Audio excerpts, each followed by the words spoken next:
besties. So I was born a Christian, and then I was an atheist, and then I was a witch, and now I have reverted to Islam. And this is part 2 of the story of how all of that unfolded. Now, once again, I want to make the disclaimer that if you are not grown, you need to run this story by your parents before you watch all of it, okay? It just is not a family-friendly story, so please.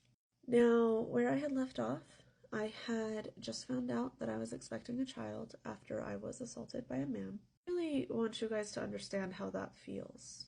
I had just survived a vicious attack on my body, and I almost didn't survive.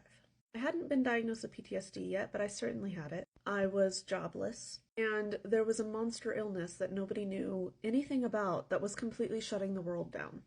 Up until that point, I had never felt fear like that in my life. And keep in mind, I still considered myself an atheist at this point. So my doctor had called. She had told me I had hit the floor. I was having a complete breakdown, but I remember talking to my doctor and no, I'm fine. I'll talk to you later. And I hung up the phone. And I immediately called my best friend, who is like a sister to me. And she knew what had happened to me. And I just said the words, I'm pregnant. And she knew I had no job. And she immediately said, I will pay for it. You don't have to go through this. I'm going to pay for it. We will make an appointment right now. And I was and am very pro-choice. And at that point in time, I was seriously considering being child-free for my life. And yet, somehow, when she said those words, something incredible happened. It was like a hand on my chest. Not in an unpleasant way, but firm and unmoving, just pressure. And then it was just like weight spread through my entire body, like I had turned to stone. But not in an unpleasant way, like as if somebody wrapped you in a weighted blanket. And I heard quite distinctly a very soft, very firm voice in my head. And the voice said, you will have this baby will live, and you will love him. And with that, an absolute certainty just spread through my body, like a light. Like if the first feeling was like stone, the second feeling was like a light. And I told my friend, no, I'm keeping it.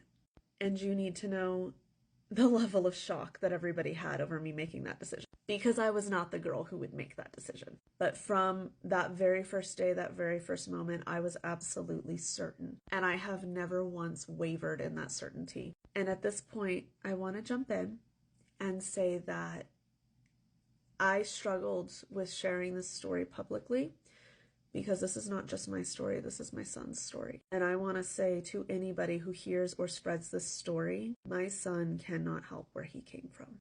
My own father is a terrible person. So many people have fathers who are terrible people. I won't even insult the person who did this publicly because my son has a genetic link to that person.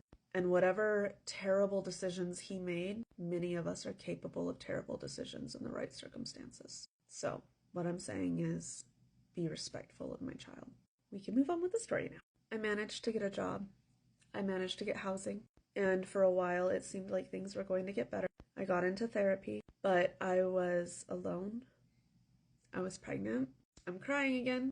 It's hard going through that by yourself. I mean, my family supported me, but when I went home to an empty house. So anyway, I was terrified to have this baby in a hospital. Not just because of this insane virus that was going around, but because I was so scared that I would end up with a male doctor or a male nurse or a male anything when I went into labor.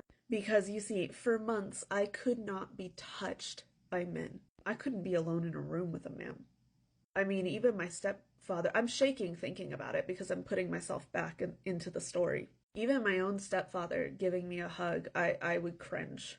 So I tried to go through a local birth center. All female midwives, a homey, natural environment. Because you see, I was also terrified to be medicated against my will because of what had happened when I was assaulted. I was so scared of anything being done against my will. And I thought, if I can have this baby naturally and surrounded by women, none of that'll happen and it'll be fine. Wow.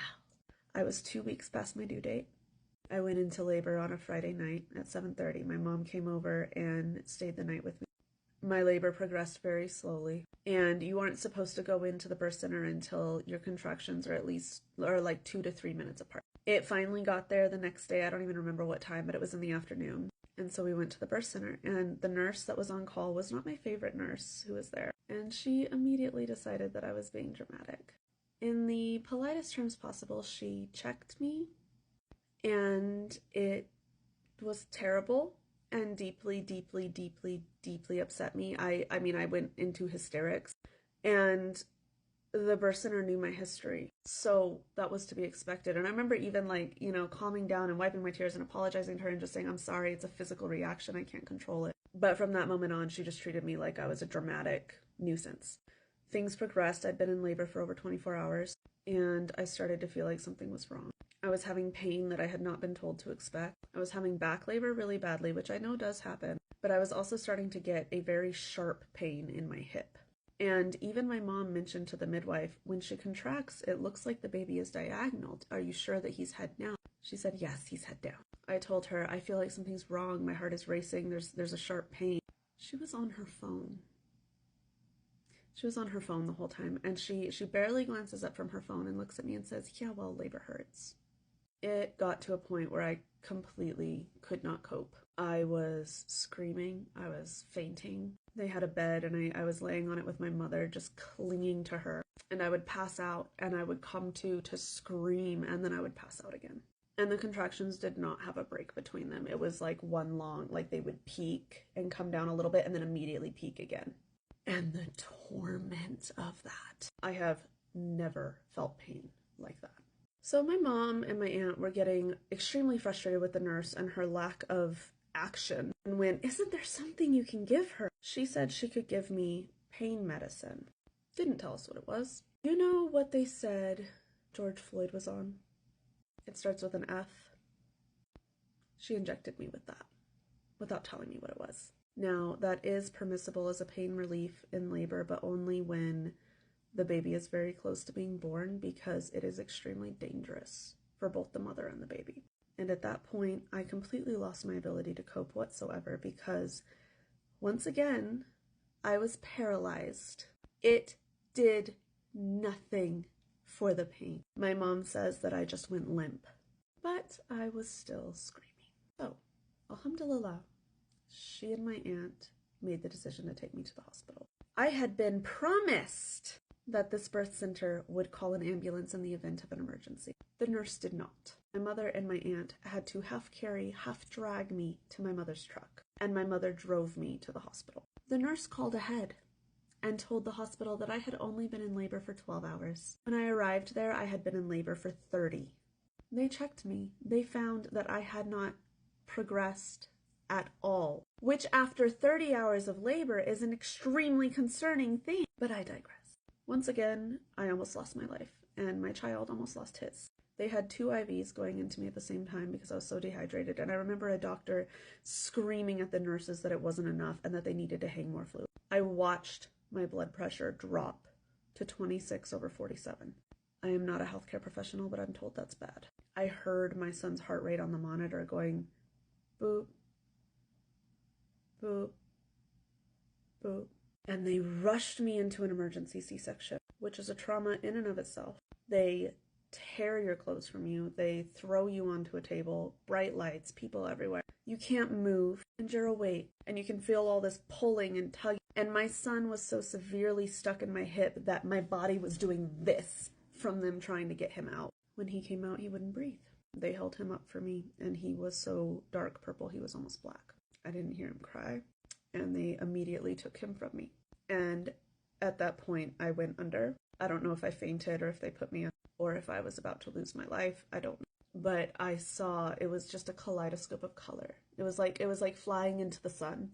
And I screamed out for that voice that I had heard when I first found out I was pregnant. I screamed at the voice and I said, "You told me my baby would live." And in that moment, I was just enveloped in this energy of light and love and peace. And I just felt in my bones, it's going to be okay. Your baby will live. And then I woke up in a recovery room, and now we're going to go into part 3.